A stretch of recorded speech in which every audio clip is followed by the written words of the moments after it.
미국에서 기독교 관련 자료를 많이 출판하는 그룹 퍼블리싱이라고 하는 그런 큰 출판사가 있습니다. 특히 복음주의적인 주일학교 교재를 많이 만들어냅니다. 그래서 여름이 되면 베케이션 바이블 스쿨의 이 그룹 퍼블리싱에서 나온 자료를 많이 사용하는데요. 이 출판사의 책임자가 되는 탐 슐츠라고 하는 분이 When God left the building, 하나님께서 건물을 떠나실 때라고 하는 다큐멘터리를 몇 년 전에 만들었습니다. 그리고 신문 기자와 이런 인터뷰를 했습니다. 인터뷰하면서 이렇게 얘기했어요. The American church as we know is dying. 우리가 아는 것처럼 미국 교회가 서서히 죽어가고 있습니다. What was once the heart and soul of the community is going away. 한때 커뮤니티의 심장과 영혼과 같은 그런 교회가 점점 사라지고 있습니다. 그리고 전국적으로 대부분의 교회가 정체 상태든지 아니면 그 감소하는 그런 교회 모습을 보이고 있습니다. 2014년 이 다큐멘터리 필름을 출시하면서 기자들과 이야기를 이렇게 나눴습니다. 당시 미국 6년 전이지만 전국에 자신을 그리스도인이라고 이야기하는 사람이 미국 전 인구의 75% 정도 됐습니다. 그렇지만 주일에 우리들과 같이 이렇게 하나님 앞에 예배드리는 사람은 전 인구의 20% 정도만 됩니다. 그리고 미국에 매년 100개의 교회가 1000개의 교회가 새로 이렇게 개척을 되는데요. 반면에 매년 교회 문을 닫는 것은 4배나 많은, 무려 4배나 많은 4000개 교회 이상이 교회 문을 닫고 있다는 겁니다. 이것이 미국의 현실이에요. 이 다큐멘터리의 디렉터는 여러 가지 문화적인 요인이 있지만 교회 쇠퇴에 영향을 주지만 주로 사람들이 교회에서 하나님의 임재를 경험하지 못하기 때문에, 하나님을 경험하지 못하기 때문에 교회를 떠난다는 겁니다. 그리고 그 필름에서 교인들에게 도전합니다. What is a church? 교회가 도대체 뭡니까? Is there still hope for the dying church? 죽어가는 교회 아직 소망이 있습니까? 우리들에게 누가 이와 똑같은 질문을 한다고 하면 우리들은 뭐라고 답할 수 있겠습니까? 우리가 아는 요한복음 1장 12절 영접하는 자 곧 그 이름을 믿는 자들에게는 하나님의 자녀가 되는 권세를 주셨다 했습니다. 이것은 혈통이나 육정으로 또 사람의 뜻으로 나지 아니하고 하나님의 뜻으로 났다고 그랬습니다. 저와 여러분이 예수 믿고 하나님의 자녀 된 것은 하나님의 뜻으로 난 것입니다. 교회는 건물이 아닙니다. 교회는 예수 그리스도의 구원의 복음이 선포되고 그리스도를 기초로 하는, 그리스도를 파운데이션으로 하는 사람들의 모임을 우리가 교회라고 부릅니다. 편의상 건물에 모일 뿐입니다. 그래서 에베소 2장 20절에 여러분은 사도들과 예언자들이 놓은 기초 위에 세워진 건물이고 그리스도 예수가 여러분의 코너스톤 모퉁이 돌이 됐습니다. 그리고 그 그리스도 안에서 교회 대신 여러분들이 다 건물 전체가 되어 서로 연결되어서 하나님이 거하시는 성전이 되는 겁니다. 그러니까 예수 믿는 사람들, 여러분들이 교회입니다 하는 것을 말씀하고 있습니다. 오늘 창립 45주년을 맞고 팬데믹 상황이지만 하나님 앞에 이렇게 가정에서 예배드리는 우리 모두가 도대체 교회가 무언가를 한번 생각할 때입니다.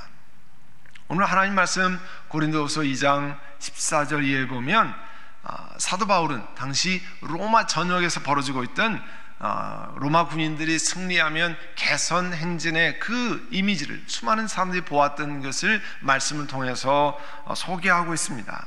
전쟁에 승리한 로마 장군이 이제 전쟁 때 사로잡은 포로들을 이제 포박해서 이 거리로 그 행진하면서 벌이는 개선 행진을 기억하게 만듭니다. 똑같이 그리스도께서도 사망과 죄를 이기시고 개선 행진을 하고 계신데 이런 영적인 행진에 사도 바울 자신을 늘 하나님께서 포함시켜 주시는 일에 감사한다고 고백하고 있습니다. 당시 사도 바울 당시에 이 개선 행진은요, 이 로마 군인들이 거리로 들어갈 때 그 거리에 향을 피웠다고 합니다. 향기로운 냄새가 나도록 했습니다. 그래서 그리스도를 전하는 자신을 이런 향기에 빗대어서 설명하고 있습니다. 예수 그리스도로 말미암아 영생을 얻는 사람은 생명의 향기를 얻는 사람이지만 이제 그렇지 못하고 이 개선 행진이 끝난 다음에 처형되는 포로들에게는 그게 사망의 냄새라는 거예요. 근데 사도 바울은 자기가 가는 곳곳마다 생명의 향기가 증거될 수 있도록 하신 것 감사하며 하나님 앞에 말씀하고 있습니다. 15절에 보면요, 우리는 구원 얻는 사람들 가운데서나 멸망을 당하는 사람들 가운데서 하나님께 바치는 그리스도의 향기입니다. 여러분, 이 향기라고 하는 것은 구약 성경에서 희생 제사를 sacrifice를 드릴 때 이 사용되는 표현이죠.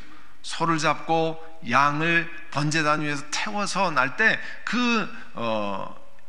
냄새가 많이 나잖아요. 바로 그것을 하나님 앞에 올리는 향기로운 냄새라 이렇게 표현했던 것을 기억해 만듭니다. 이제 초대교회에서는요, 사도들뿐만 아니죠, 예수 믿는 수많은 사람들이 하나님 앞에 마치 바쳐지는 번제물과 같이 하나님 앞에 그 삶을 드렸다고 하는 것을 다시 기억하게 만듭니다.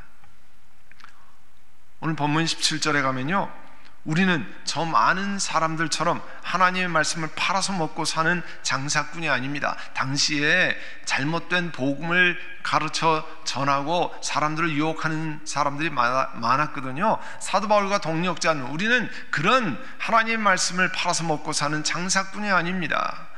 우리는 하나님께서 보내신 일꾼답게 진실한 마음으로 일하는 사람입니다. 그렇게 전하고 있어요.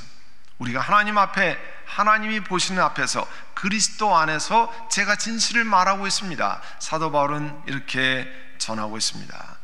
자, 하나님 말씀을 팔아서 먹고 살아가는 장사꾼이라는 뜻은요, 본래 사과 상자나 뭐 과일 상자 같은데 맨 위에는 제일 좋은 과일을 올려놓고 밑에는 이제 그 안 좋은 것, 뭐 상한 것, 이런 거를 올릴 때 사용하는 그런 속이는 그 단어를 사용하고 있습니다. 이 뜻은 이 고린도 교회에 들어온 잘못된 사람들과 우리 사도 바울과 그 동역자는 같은 사람이 아닙니다. 대신에 우리는 하나님의 보내신 일꾼답게, 하나님이 보내신 일꾼이라면 사람들이 기대하는 게 뭡니까? 진실하고 올바른 진리를 가르쳐 주는 거잖아요. 그와 같은 사람입니다. 고백하고 있습니다. 진실된 마음으로 일하는 사람들, 또 하나님 보내신 일꾼답게 신분에 걸맞게 진실한 마음으로 일하는 사람들을 얼마나 중요한 말인지 모릅니다. 산상수훈에서 예수님이 말씀하셨잖아요. 마태복음 7장 17절 이하에 이와 같이 좋은 나무는 좋은 열매를 맺고 나쁜 나무는 나쁜 열매를 맺습니다. 좋은 나무가 나쁜 열매를 맺을 수 없고 나쁜 나무가 좋은 열매를 맺을 수 없다, 예수님이 말씀하신 거잖아요. 그래서 사도 바울은 그와 같은 이야기를 전하고 있습니다. 그리고 고린도후서 3장 3절에는요, 여러분은 분명히 그리스도께서 쓰신 편지입니다, 그렇게 말씀합니다. 우리는 그것을 작성하는데 봉사하였습니다, 그렇게 말하고 있어요. 사도 바울께서 이 고린도 교인들이 이 고린도라고 하는 도시에서 살아가면서 보여주는 그 고린도 교인의 삶을 가지고 말씀을 하는 겁니다. 예수님 믿고 고린도에서 살아가는 그 삶을 보니까 그 과거의 삶과는 전혀 다른 삶을 보인다는 거죠. 그들이 살아가는 방식을 보면 사도 바울이 전하는 그 복음이 생명의 복음이 맞는구나 하는 것을 입증하고, 그래서 그들이 그 삶 속에 있는 그리스도의 편지, 그리스도가 누군가를 나타내주는 이야기가 된다는 거죠. 고린도 교인의 삶이 고린도 안에서 그 우상 숭배가 창궐하고 각종 신을 섬기는 그런 그 타락한 동네에서 고린도 교인들이 살아가는 모습을 보니까 그리스도의 편지, 그리스도의 모습, 그리스도의 향기가 나타난다는 거죠. 설교 처음에 이 다큐멘트 필름 이야기를 했는데요, 그 다큐멘트 필름에서 우리들에게 도전을 준다고 말씀드렸잖아요.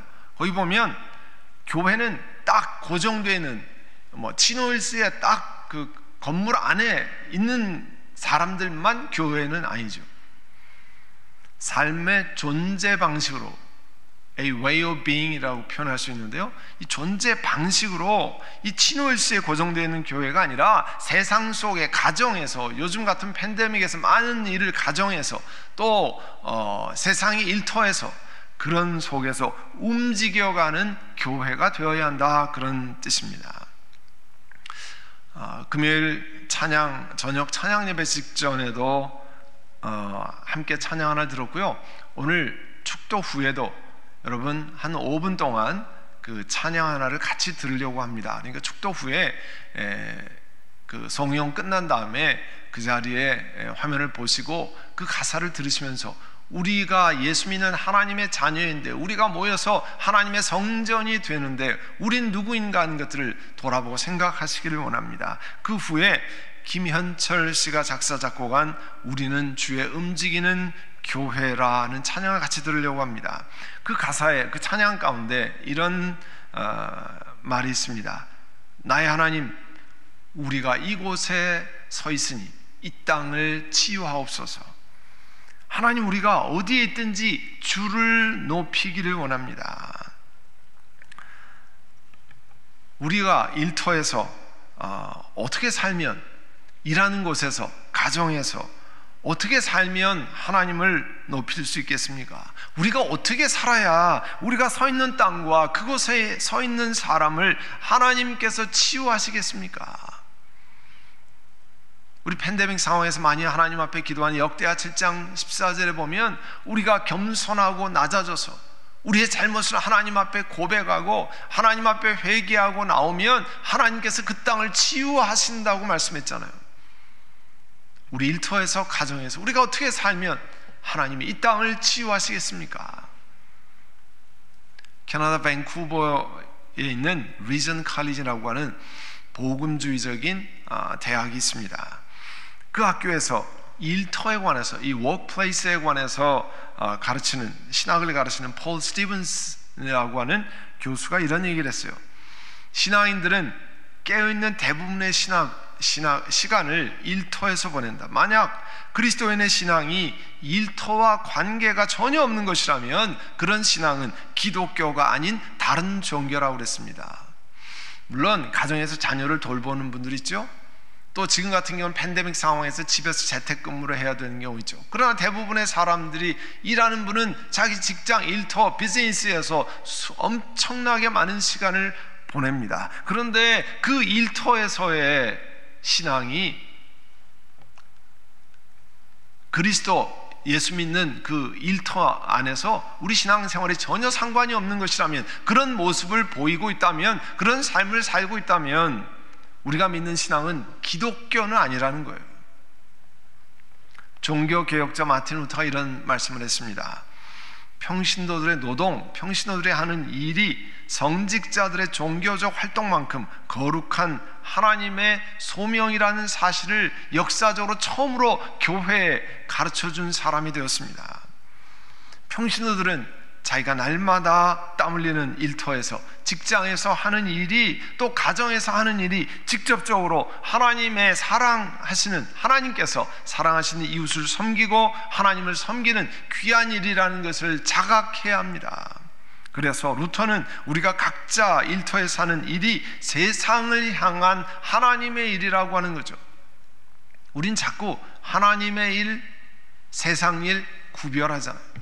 그런데 종교개혁자들도 우리에게 말씀하는 것은 내가 시간을 많이 보내는 일터, 가정이 하나님의 사랑을 증거하는 중요한 하나님의 역사하시는 장이라고 하는 것을 말씀하고 있습니다. 그 문제에 관해서 일터신앙이라고 하는 책, 일터신앙이라고 하는 책을 쓴 이효재라는 분은 이런 구체적인 권면을 주고 있습니다. 그리스도의 제자는 교회 안에서 활동하는 것뿐만 아니라 그가 가는 모든 곳에서 제자로 살아가도록 부르심을 받았다는 거죠. 그래서 제자는 일터에서도 자신의 유익을 우선적으로 내세우지 않는다.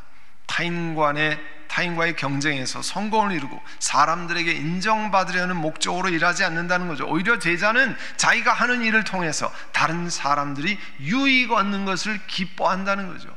일터에서 말입니다. 또 이런 제안도 합니다.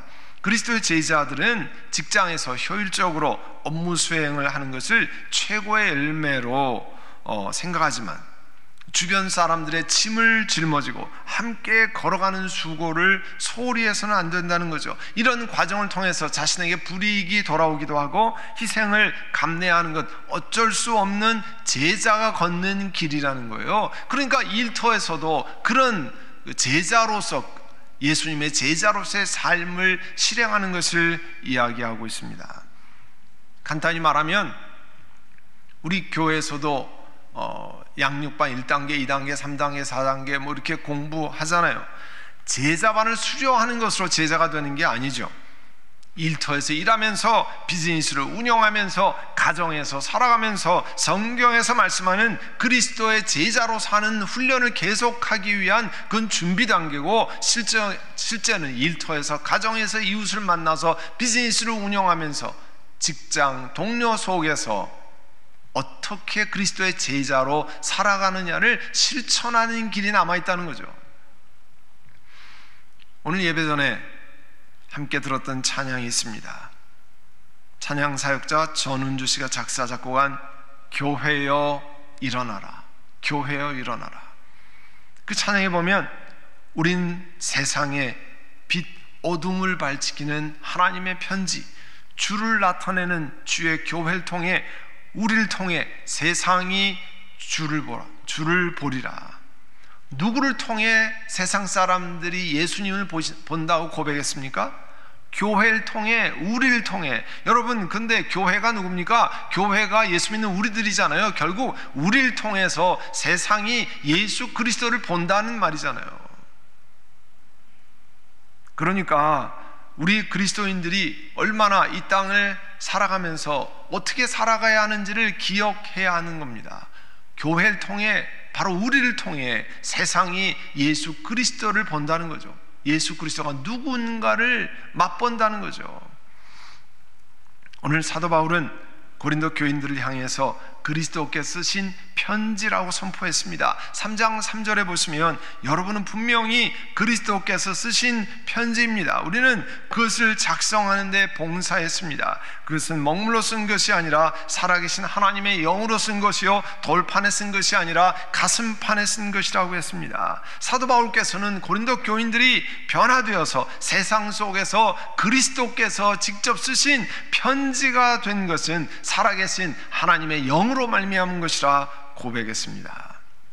세상에서 그리스도의 제자로 살아가는 능력은 내 힘에서 나오는 게 아닙니다. 내 능력에서 나오는 게 아니고요, 하나님의 성령께서 우리들을 빚어 가시는 거예요. 그렇게 고백하고 있잖아요.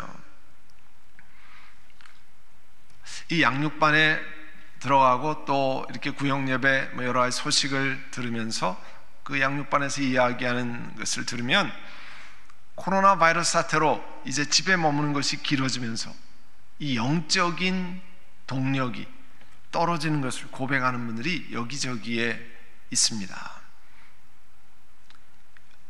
최근에 바나 리서치라는 리서치를 전문화하는 기독교 기관인데요, 미국 기관인데요, 바나 리서치하고 미국 성서공회 아메리칸 바이블 소사이티에서 최근 조사한 보고 그래프를 하나 보여드리려고 그러는데요, 여러분 그래프를 보시면 이렇게 되어 있습니다. 금년에 들어와서 팬데믹의 영향이 크지만 이 그래프가 무슨 그래프냐면 그 성경을 그 삶 속에서 얼만큼 많이 사용하는 사람들이 있느냐 하는데, 맨 위에 빨간 그래프가요, 이 성경을 전혀 내 삶에 사용하지 않는 사람들입니다. 중간에 파란색이 내 삶에서 성경을 자주 사용하는 사람들인데요, 여러분 이걸 보시면 3,580만, 작년까지 그러다 금년에 최근에 2,300만으로 뚝 떨어졌어요. 이 팬데믹 상황을 통해서 이 상당히 많이 낮아졌다는 거예요. 성경 읽는 사람이 꽤 줄었다고 하는 것이 이 리서치의 보고입니다. 이 한 해 동안에 성경을 읽는 사람들이 꾸준히 계속 어떤 선을 유지해 왔는데요, 최근에 보통 한 14%, 15%의 그 수준으로 유지해 왔는데, 최근에 한 5% 이상 뚝 떨어졌다는 거예요. 그만큼 이제 집에서 여러 가지 어려운 상황을 경험하면서 이 성경 읽는 사람이 줄었다는 거죠. 또 하나의 슬라이드를 여러분 보시면, 두 번째 슬라이드는 지난 6개월 동안에 성경을 기준으로 산다고 하는 사람, 여러분 그 밑에 작은 글씨가 보이는지 모르겠는데, 오른쪽에 두 번째 아래쪽으로 향한 게 뭐냐면요, Bible Engaged, 성경을 자기 삶 속에서 기준으로 산다고 하는 사람들의 퍼센테이지가, 노란색이 여성이거든요. 여성이 7%, 남성이 6%만큼 떨어졌다는 거예요. 그만큼 이제 그 신앙생활의 동력이 많이 떨어졌다는 거죠. 이제 다시 성령님께 의지하면서 영적인 허리띠를 졸라매야 할 때입니다. 지난 금요일부터 영적 전투, 스피리추얼 배틀에 관한 그 성경 가르침을 시작했습니다. 여러분 금요일날 저녁에 영적인 전투가 뭔지 여러분 다시 한번 기억해야 하는 시간입니다. 눈에 보이지 않지만 방심하면 어느새 하나님으로부터 멀리 떨어져 가게 만드는 악한 영적인 세력, 사탄의 세력이 있다는 거예요. 성령님의 도우심을 구하며 이것과 싸워 나가야 됩니다. 여러분, 처음에 소개한 이 다큐멘터리 필름에서 우리에게 도전하는 게 있습니다. 어떻게 건물 안에만 갇혀있던 교회가 건물에서 이제 각자 있는 처소에서, 가정에서, 일터에서 어떻게 움직이는 교회가 될 수 있는가? 어떻게 내 주변에 있는 사람들에게 그리스도의 편지의 모습을 보일 수 있게 되는가? 성령께 의지하면서 우리가 어떻게 그런 삶을 살아갈 수 있는가? 우리들에게 심각한 도전을 주는 겁니다. 바나 리서치, 아까 조금 전에 소개했죠? 그 리서치에 의하면요, 코로나19로 가족을 잃게 된 사람들 가운데서는 많은 사람이 성경을 읽는 빈도가 2.3배 늘어나고요, 또 이웃의 코로나 사태로 인해서 이웃을 잃은 사람들의 약 36%가 성경을 훨씬 많이 읽고, 또 친구를 잃은 사람들의 3분의 1은 평균 1.6배가량 성경 읽는 게 많아졌다는 거죠. 그 얘기는 뭐냐면 어려움을 겪는 사람들 속에 그리스도의 생명이 필요한 것을 보여줍니다. 또 미국의 유명한 크리스천 포스트라고 하는 곳에서는 이 팬데믹으로 인해서 신앙의 접촉을 처음으로 해보려고 하는 사람들이 늘어난 반면에 기존의 신앙을 기틀로 해서 쭉 살아왔던 사람들은 성경을 접하는 빈도수가 아까도 말씀드렸는데 크게 줄었다고 지적했습니다. 그 원인이 교회 모임의 폐쇄가 심각한 영향을 미친 것으로 보인다고 말했습니다. 우리가 불가피하게 가정에서 온라인으로 예배를 드리지만 교회 안에서 히브리서 10장 25절에 말씀한 것 같이 모이기를 패하는 어떤 사람들의 습관 같이 하지 말고 그날이 가까움으로써 서로 더 모이라, 서로 사랑과 격려를 하며, 이 사랑과 격려를 주고받는 것이 얼마나 중요한 일인지 모릅니다. 불가피하게 이렇게 하지만 하나님께서 다시 이제 우리가 교회로 모이고 함께 교제하고 함께 봉사하고 함께 은혜를 나누는 시간을 허락해 주시기를 원합니다. 여러분, 우리가 영적인 전투에서 지난 금요일날 저녁에도 말씀드렸습니다. 꼭 기억해야 할 것은 그리스도인들은 매일 영적인 전쟁터에 있다는 거예요. 가정에 있어도, 평온한 직장에 있어도, 주변 환경이 다 편안한 것 같지만, 그러나 우리는 여전히 영적인 전투 가운데 있고, 원수마귀는 우리를 잡아당겨서 하나님으로부터 멀게 만든다는 겁니다. 사랑하는 성도 여러분, 에베소 6장 10절에 주님 안에서 그분의 힘찬 능력으로 굳세게 되십시오. 예수 그리스도께 주시는 힘으로 굳세게 되라고 말씀했습니다. 오늘 창립 45주년을 맞고 하나님께 감사를 드리며, 우리가 주 안에서 세상 가운데 보낸 교회로 모여서 영적으로 힘을 얻고 서로 격려하고, 또 세상에 나아가서 그리스도의 편지가 되도록 도전하시는 그 말씀을 기억하고 주님 앞에 나아가시기를 간절히 소원합니다. 우리 한번 들은 말씀을 기억하고 기도하겠습니다. 하나님, 우리가 지금 불가피하게 가정에서 온라인으로 예배드리지만, 하나님, 속히 이 땅의 교회들이 다시 서로 사랑과 선행을 격려하고 모이기를 힘쓰는 교회가 되신 은혜를 주시옵소서. 내가 있는 처소에서 그리스도의 빛을 발하는 우리들이 되게 하시옵소서. 성령 하나님, 그런 은혜를 우리에게 주시옵소서. 이 시간에 간절히 함께 통성으로 기도드리겠습니다. 사랑하는 주님, 은혜를 감사합니다. 이제 주의 말씀을 기억하고 우리가 세상 가운데 보내진 그리스도의 편지인 것을 기억해서 가정에서, 이웃에서, 일터에서, 비즈니스를 운영하면서 그리스도의 사람으로, 하나님의 백성으로, 그리스도의 제자로서의 모습을 훈련하는 은혜를 주시되, 우리 육신의 힘으로가 아니라 성령께 의지하며 행할 수 있도록 성령 하나님 은혜를 베풀어 주시기를 원합니다. 사랑하는 주님, 이제 생각지 않은 어려움들을 통과하는 많은 가정들, 비즈니스들 하나님 긍휼히 여기시고, 이 속에서도 그리스도의 제자와 같이 하나님의 자녀로서의 향기와 빛을 발하는 은혜를 베풀어 주시기를 원합니다. 내 능력으로 하는 것이 아니라 성령께 의지하며 걸어가도록 성령 하나님 은혜를 베풀어 주시옵소서. 아버지 하나님, 이번 주에 있는 이제 베케이션 바이블 스쿨 유튜브의 온라인 BBS와 또 중등부의 버추얼 캠프, 하나님 그 속에 우리 자녀들을 보호하시고, 또 교사들, 자녀들, 학부모들 하나님 은혜 가운데 지켜주시기를 원합니다. 양로병원에 계신 어른들, 또 우리 연로하신 모퉁이돌 선교회 회원들, 또 육체가 연약한 분들 한 분 한 분 지켜주시고 붙드시고 하나님의 보호하심 가운데 이 땅을 살아가는 은혜를 베풀어 주시옵소서. 예수님의 이름으로 기도드립니다. 아멘.